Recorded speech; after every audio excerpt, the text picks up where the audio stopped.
Okie dokie. Hello, everybody. Hope you're doing well, YouTube people. And then, of course, hello to our one person who's here live today, watching this live and participating in our How to Teach workshop. So if you're new to these, if you're new to this video or to this workshop, really, because it is a workshop that I do with other people too. Basically, it's a weekly segment on Tuesday evenings at 8:30 p.m. Mountain Standard Time. So that's my time zone that I live in.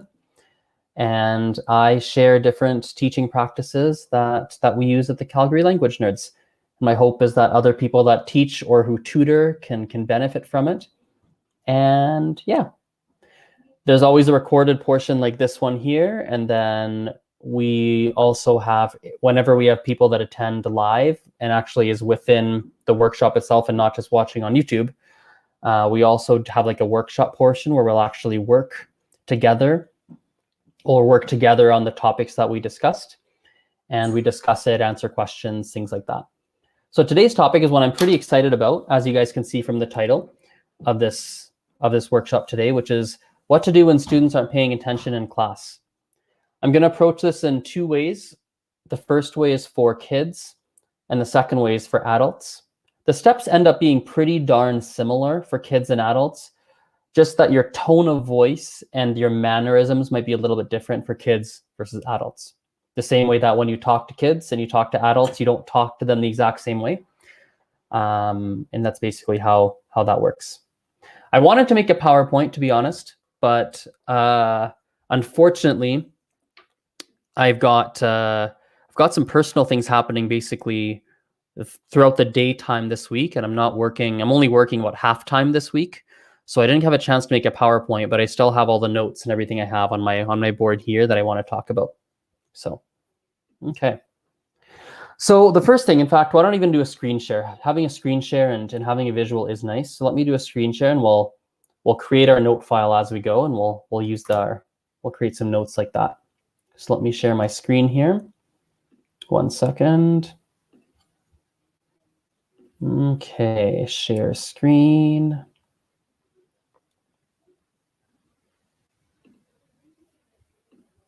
Okay, there we go. Now everyone should be able to see a Word document. So let's start with kids. So when it comes to kids, the first thing we have to do when a child is not paying attention in a class is you just have to call out their name. Call out their name, and then you have to tell them to stop whatever they're doing, stop their bad behavior, and listen. Really, really straightforward, but that has to happen. It's actually funny. I find oftentimes tutors and teachers, even that step alone gets missed. It gets missed because you're scared to call it out. You don't want to have the conflict with them. You're like, oh man, I have to say it, and you feel mean. And I felt it a million times before. And sometimes you just hope that the child stops doing what they're doing. They're talking too loud, and you're like, oh, please just stop talking too loud. I don't want to have to fight you on it or call you out on it. But you have to call out their name, and you have to tell them to stop doing what they're doing. You have to tell them to stop, right?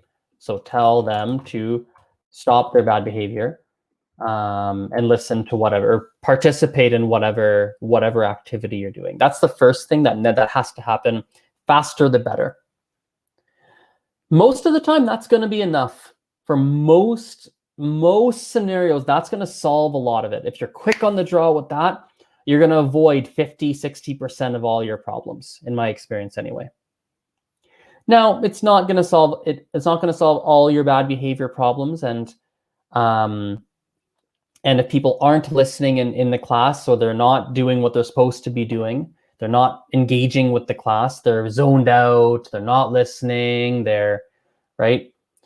You might have to go a little bit further. It might have to escalate. So if they're repeatedly doing what they're doing, that's not allowed. You can't every time just say, hey, stop doing that. Hey, stop doing that. Hey, listen, please. Hey, pay attention, please. Right? You can't just over and over and over and over and over and over and over do the same thing if the same person's doing that, because that child's going to learn, oh, all the teacher ever does is say stop. All the teacher ever does is hey, all the teacher ever does is say, hey, listen to me. Nothing else ever happens. And so they just keep doing it because nothing ever happens. There's no other consequence. So if it's repeated, you will have to, if it's a repeated behavior, you will have to escalate it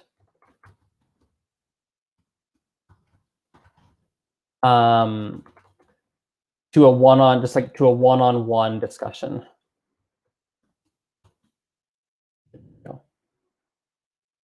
So you'll have to have a one-on-one discussion with that child or teenager or however old they are. And by the way, this could be bad behavior, as in they're causing a ruckus in the class, or it could just be something as simple as they just don't listen. Like they're quiet and they're not doing much, but their mind is over here, or they're on their phone and they're texting. It doesn't need to be that they're disrupting everybody, right? It could just be that they're not listening or they're not engaged in the class material, right? You gave them a worksheet to do and they're just sitting there and they're not really doing much, right? And you have to tell them, hey, Jack, you please work on your worksheet. I see you're not doing it. Oh, okay, right? And you tell them once to do the worksheet, you look again, and Jack still hasn't started his worksheet. Jack's still kind of sitting there, right? And then you're going to have to quote unquote escalate the situation to one-on-one discussion. Escalate doesn't have to be a bad thing, not necessarily, but it has to go a step further. It can't just be, hey, Jack, you're still not doing your worksheet. Work on your worksheet. 5 minutes later, Jack, you still haven't started your worksheet. Work on your worksheet. 5 minutes later, Jack, you still haven't. That's not going to work, right? And you have to have that one-on-one discussion. Now, the one-on-one discussion, right, you're going to have to start with the following all the time. When you're in that one-on-one discussion, you're going to ask them why. Like, why are they doing the quote-unquote bad behavior that they're doing? Right? Why are they not doing the worksheet? Why are they not listening? Why are they talking to their friend and not doing the coursework?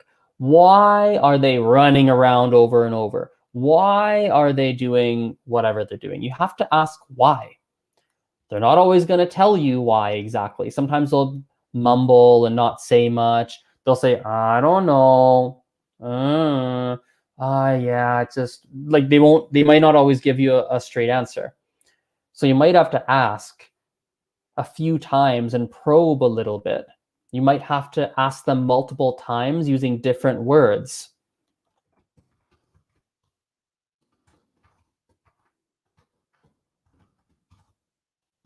Right? You might have to do that. You have to start asking why. And when they answer, you have to listen. You have to listen actively. Right? So what does that mean? Well, there's about four different levels of listening. 4 different levels that you could listen to. You could listen to what you can call a copying or mimicking phase. I'll explain what these mean. You could have a rephrasing phase. That sounds funny. A rephasing step, right? You might have a reflecting their feelings. And then you might have a rephrase and reflect. You ideally want to get to a rephrase and reflect. That's kind of that's ideally where you want to be. This is the most shallow version of listening. This is the deepest version of listening. So let me explain what these mean.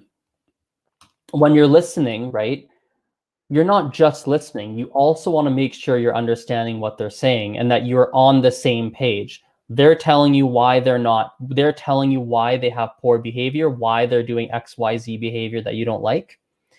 When you're listening, the surface level of listening is they tell you what they're doing and you just repeat back to them the words that they use back to you. So for example, Jack is sitting in class. Jack's not working on his worksheet. He's not doing it. He's just sitting there twiddling his thumbs. And you've walked over to have a private one-on-one discussion.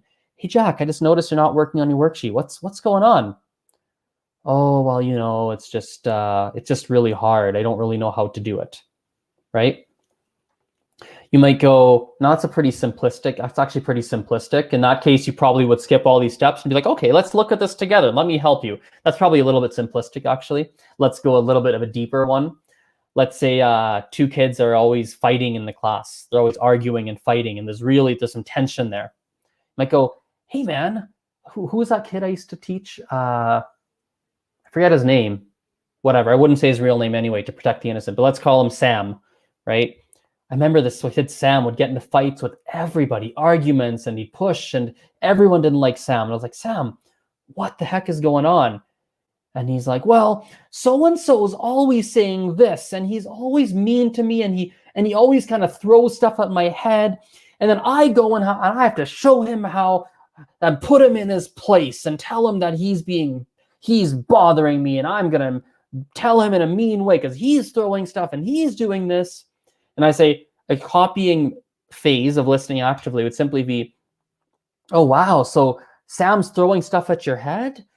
And then you go and tell him off? Yeah. That's better than nothing, right? You're still listening. Rephrasing would be a step deeper, where you take what he tells you and you say it back to him or her in slightly different words, right? In your own words that still capture the same meaning of what he said or what she said.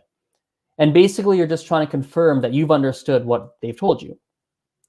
Reflecting feelings would be a little bit different. And it's not just rephrasing. You're also watching their body language. You're listening to their tone of voice.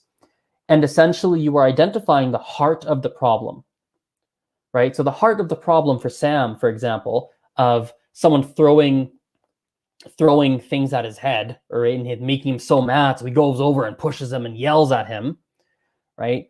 Really, what's the deeper feeling of what's happening is, there could be a lot there, but it really, if I remember correctly, I'm trying to remember what he was like, that he thought he wanted, quote unquote, justice. He was wronged and he wanted to get even. So what I told him was, oh, wow, so he's throwing stuff at your head and you wanted to get justice. Or not justice. I told him, you wanted to get even. That's what I said. He's a younger kid, 12 years old. You wanted to get even. He's like, yeah. Right? That's reflecting feeling. You're not just rephrasing things. You're really understanding the feeling of what they're saying. Rephase and reflect is actually what I just did, where he said, oh, so he's throwing stuff at your head and it's bothering you and you wanted to get even. So you're rephrasing what they said and you're reflecting their feelings. You're doing both, right? That's kind of what that means. So ideally, when you're listening actively, you want to try and get to the rephrase and reflect phase. You might have to start by just copying and mimicking. So that's the easiest one to grasp and easiest one to do. Then you might need to work phase by phase, because it's really difficult to get here, because then you're also listening to the tone of voice, you're looking at the body language, it's a much more EQ, emotional kind of skill. But yeah, so then you're doing that. By the way, a lot of this, I know there seems to be so many details almost, but if you ever Google conflict resolution, it's often in management positions, it's a skill that different managers learn. A lot of these steps actually end up following those kinds of steps anyway, like conflict resolution in companies. A lot of these steps are actually very similar to conflict resolution steps. It was funny when I was preparing this, I was like, man, this is reminding me of my old job. We used to go through stuff like this. So you've understood the problem. You know why they're misbehaving. You've rephrased it and you've reflected their feelings back. You're on the same page. The student you're talking to, he knows that you're on the same page with him. You understand what the problem is. You now know you understand it because you've said it back to him. You've gotten confirmation, right? You've gotten confirmation from the student, right? You're getting confirmation that you understand the problem.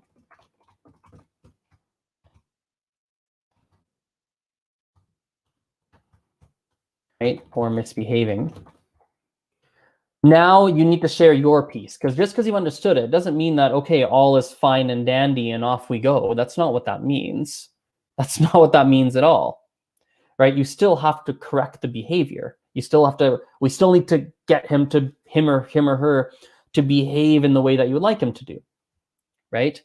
So, so now you're going to have to share your side of the equation. And basically a system you can follow is you can follow something like this. So you're going to share your side of the story. So you've heard his side, her side. Now you're going to share your side. And the way you do it, I feel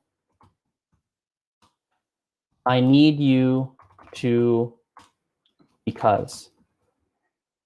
For example, let's go back to Sam. Hey man, I just got to share this with you. When you go and push so-and-so or Bob, when you go push Bob and yell at Bob and scream, I feel really angry at you. I get really angry at you. And I don't really like feeling angry at you. I don't like that. I need you to come see me when other people throw things at your head or do things that make you angry. Because if you do that, then I can go and help you solve it. And I don't just see you blowing up at someone, because I didn't see Bob throw the eraser at your head. I didn't see that. All I saw was you screaming and pushing him. But if you come tell me, I can go talk to you and I can get the full situation. I can help you solve it. Does that make sense?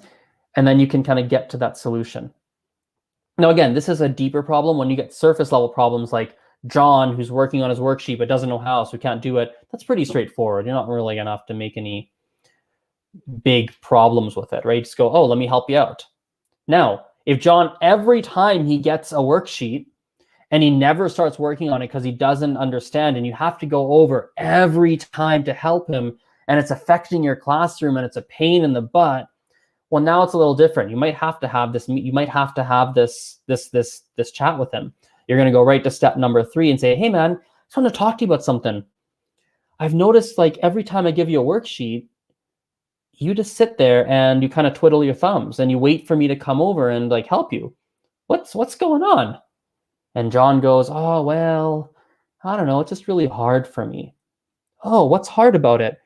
Well, you know, it's hard because like I get it and like I don't know how to answer it and it's blah, blah, blah. And yeah, it's just like really frustrating. So I don't even want to try to write it. And like, so then me, going into this active listening phase, would say like, oh, wow. So maybe like, you know, you must feel pretty frustrated, and maybe even you feel kind of dumb, or like maybe that's how you feel not being able to do those questions, right? Is that how you feel? Yeah, because everyone, and then John goes, yeah, because everyone else can do it. So it's better just to sit here and maybe you can come help me. That makes sense, John. That makes sense. Hey, man, you know, first and foremost, you know, maybe there's even a step in between here. In that scenario, you might even have to reorient John before you even like share your side of the story. You might even have to reorient John to make him realize he's not dumb. You might need to be like, hey, man, just because you can't answer a worksheet doesn't mean you're not dumb. It might just mean you're really good at art and you're not that great at math and you need extra help for math. Doesn't mean you're dumb. Dumb means you suck at everything. You don't suck at everything, do you? I saw you write that essay last week and you got a 92%. That's amazing, man. Sure, you get 42 in math. Okay, means you're not very good at math. Doesn't mean you're dumb. You gotta be careful on that, right? You're not dumb. It's like, oh yeah, that makes sense. Yeah, we just gotta figure out how you can get better at math. So, you know, when you get a worksheet, going to step 5, when you get a worksheet and I see you like twiddling your thumb, I actually feel kind of frustrated because I'm like, wait, why isn't he even trying? I feel frustrated and I don't really get it. Now that I've talked to you, I understand what's going on. I need you, when you get that worksheet, I need you to at least read the questions and maybe even try to write something down to try to answer the question. And if you really don't know after 5 minutes, I need you to come ask me for help and not wait for me to come to you, because that shows me that you're really trying to figure it out and you're not just sitting there waiting for me to come and quote unquote rescue you. Can we do that? Right? And then our step 6, and then step 6, which is basically what I just did, is you want to Get the basically ensure the other person and the other student, rather, the student and you, agree upon the solution. And hopefully you can agree upon it. If you've done a good job up to step 5, you should be able to come to an agreement. You should be able to. You should be able to do that. Again, this is basically for things that are repeat. This whole process is for a repeated behavior. If they're repeatedly doing something, if it's once, it's not going to be that difficult. If John one time struggles with the worksheet, it's pretty easy. You go and help John with his worksheet. It's not that complicated. Jack is yelling out and being a big monkey in class. Jack, stop that. What are you doing? Why are you being a monkey? Shh, it's a classroom. Come on, sit down, do your work. Oh, sorry. Problem solved, right? But if Jack is being a monkey every day, okay, we got to have this chat. What the heck is going on? Why is he being a monkey? What are you doing, buddy? Right? Now, for adults, it ends up being a very similar process. Let's write adults down here. It's very similar. The biggest difference is being the process ends up being the same. The difference being is that you're going to have a very different type of problem. You still follow the same steps, but the problems you have are different. You're not going to have 39-year-old Joe jumping up and down on the desks in the class. Hopefully, you're probably not going to have that. Joe's not going to do that in class, most likely. That's not what Joe's going to be doing. That's not Joe's version of not listening or having quote unquote bad behavior. That's not what Joe's doing. What Joe's going to do instead, I'll list out a few things. He might skip a lot of class, right? They might be really busy with their work and they don't come to class, because adults, often it's a night class, an evening class, right? Tutoring, they might skip a lot. They might not be focused in class, right? They might not be focused in class. Might not be doing homework. They don't do their homework. They show up late all the time. These are the kinds of things we have with adults. Sometimes in a group class, you might get disruptive people, right? Disruptive people, they talk so much and you can't actually teach the class. That might happen. Ultimately, the steps you follow are the same, but your tone of voice and the words you use have to be different. So let me give you like an example. I remember this one lady in this group class I used to teach just talked so much. Oh my goodness, she was so disruptive. So I would be so I called the name. Let's just call her Mariana, let's say. Hey, Mariana. I was like, Mariana, call out her name. Can I just teach this one portion and then I'll get to your question? That's how I'd phrase I wouldn't just say, stop that, Mariana. They're an adult. It's got to be a little bit different, right? Or you might just say, hey, Mariana, can I just get to your question in a second? I just want to finish this one thing, right? It's still the first same 2 steps, but your tone of voice is different. Your words are different. And again, most of the time that's going to do it, right? That's going to solve the problem. Now, if they're continuously interrupting, right? If you're continuously interrupting, continuously having a problem, right? Causing a problem, we're probably still going to have a one-on-one chat, right? It's going to be pretty casual. It's like night, evening class. It's not a serious conversation, but we're going to have a chat. Like, hey, Mariana, I just noticed you have a lot of questions in class. Like, is everything okay? I noticed you ask a lot of questions. Oh yeah, I'm just so curious and I love the Spanish language and it's so interesting and you say all these things and I have these questions of what you say. And I might go, oh wow, yeah, I get it. Sounds like you really love Spanish. So again, you kind of that's more of a reflecting feelings. I didn't really rephrase what they said. You might say, oh wow, sounds like you're really enjoying the classes and liking it and just you're really loving the process. Oh yeah, it's so good. Maybe oh yeah, it makes sense. Yeah, it makes a lot of sense to me. Hey, I just wanted to ask you something, Mariana. It's kind of awkward. I'm sorry, but I think it's important to be said. Sometimes when you ask me questions in the middle of teaching, when I'm in the middle of a concept, I feel a little bit nervous actually, because there's other people in the class, and I'm worried that if I answer all your questions all the time in the moment, I'm worried that maybe other people don't have that same question and they perhaps just want to move on with the lesson. Maybe I'm just being crazy. I don't know. I was wondering if in the classes, if maybe what we could do is you wait for me just to finish the page on the textbook and then you ask your questions, because that way I just feel like we can just get into a good flow in the classes. Is that okay with you? Is that cool? That's ensuring the student agrees upon the solution. Oh yeah, and they'll say, oh yeah, Azrin, I'm so sorry, I didn't even think of that. Yeah, totally, no problem. And I go, awesome, thank you so much. Yeah, I love the questions. I love the enthusiasm. Thank you, I really, really do. I just want to make sure we get those questions asked, at the end of each page and not kind of halfway through, because that way we can just kind of make sure we're moving along with the class.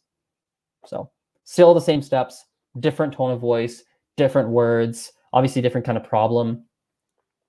So yeah, that's typically how I deal with students who aren't listening, or who aren't, their behavior doesn't really match what you're looking for. So anyway, let's wrap this up here. Let me stop our screen share. There we go. All right, people on YouTube who watched it live, I appreciate your attention. Hope you had a great, hope you enjoyed it. And then people who are the two of us now, or three of us rather, in our Google Meet, we can go with any questions and do our in-person portion. So YouTube people, goodbye. See you later.